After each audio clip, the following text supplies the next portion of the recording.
Well, it's time for another action-packed truck camping trip. And this time we're going to real far south in Florida, down to the Keys. In particular, we're going to Pennekamp State Park, which is in Key Largo.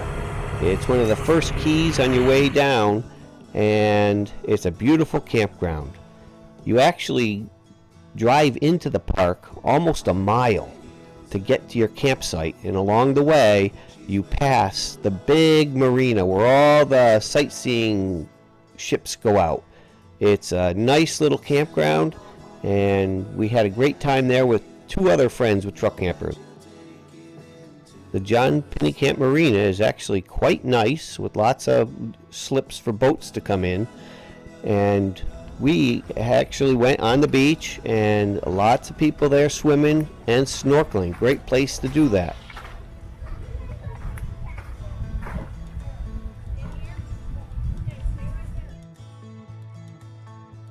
Also at the marina, they have lots of kayaks and canoes you can rent.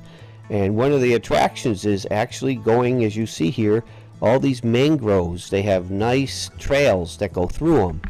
And we took the opportunity with some friends to take a trip, and it was fantastic.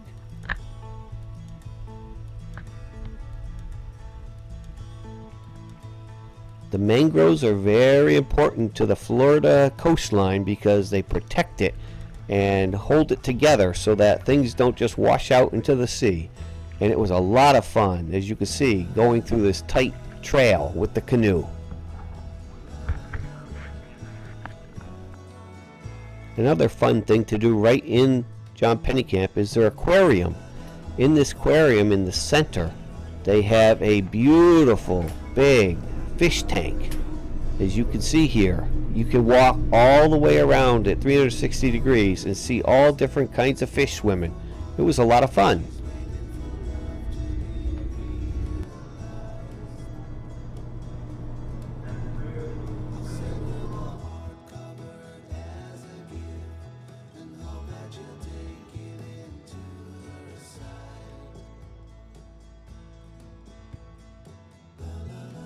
While staying at Pennekamp, we took an opportunity to go to this History of Diving Museum, which is a little further south, and it was unbelievable. It's world renowned for their collection of diving helmets and all the predecessor to the modern day diving, scuba diving.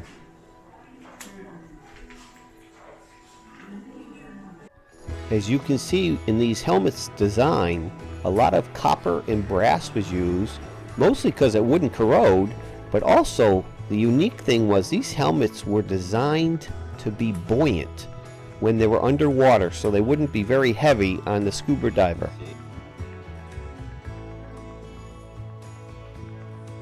As you can see, the designs and shapes and colors is totally unique to every single helmet there.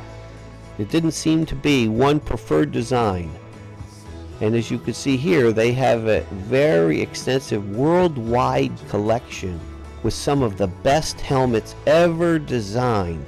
All the way to the right here, you see this clear one that was used for space travel. We're at some diving museum with my buddy Bob. Don't worry, it's made out of magnesium.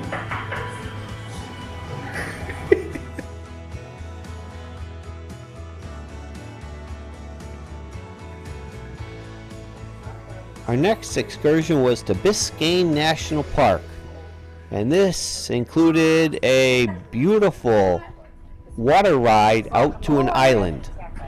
Thank you. Tell me.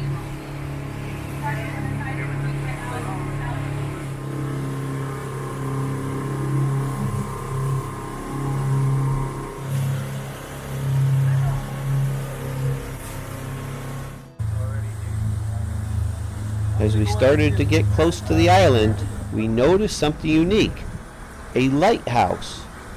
And in actuality, the lighthouse is not used as a lighthouse. It's more of now a tourist attraction because the shoals are so shallow there, boats never actually use it as a lighthouse.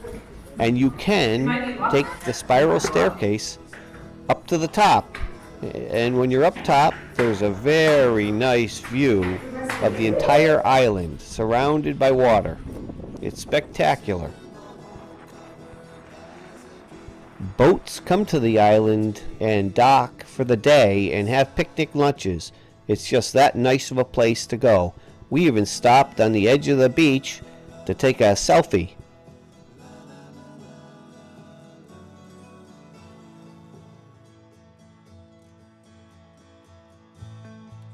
Our next road trip excursion was a super silly selfie road trip to Key West. And along the way, we stopped at one of our friends' restaurants, the Angela White Corner sign, and the Memorial Tower, and lots of pictures out on the wharfs near the water. It was a great time.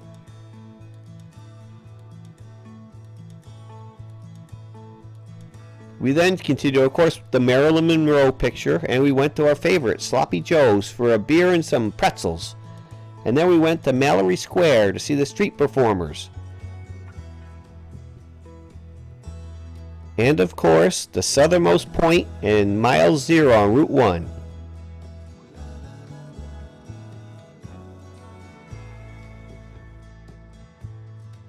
One night we went right down the street to a restaurant called Sundowners, where you dined right on the edge of the water. And they have great sunsets. And it was my 60th birthday, so they surprised me with the cake and of course the blowing out the candles. It was lots of fun. The John Pennekamp campground sites were pretty nice. They were a little close together, and the thing that we found that was a little tough was there was a lot of bugs, like no-see-ums, and it was very hard to sit outside, especially at dusk, without getting eaten alive. So we spent a lot of times in the camper.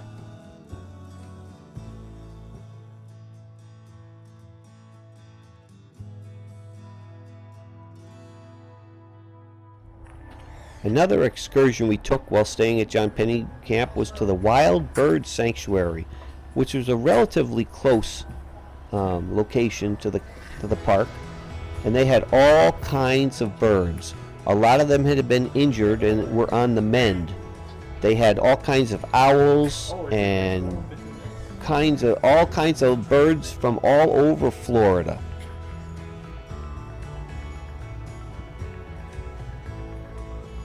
There was a nice walkway all the way around the park, and there was some nice pens with all kinds of birds in this lagoon swimming, and there was even one hurt pelican that loved this little swimming pool. But no, he wants to be in the swimming pool. It's bath time. He kept splashing around and having a good time.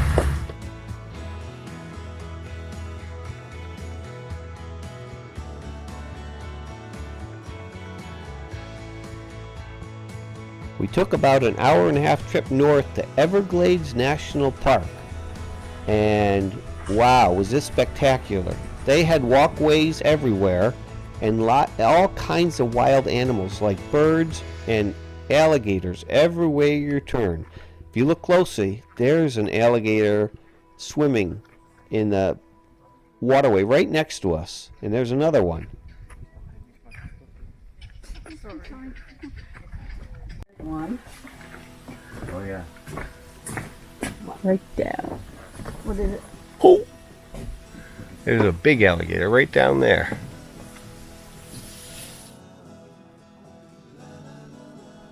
You could spend several hours here walking around all the walkways that weave in and out of the Everglades, and the water, you could see turtles, fish, alligators, all kinds of wildlife. Go ahead. These are my silly friends trying to do the wave. Oh boy. Yeah, did you get that? John Pennekamp, a great place to visit.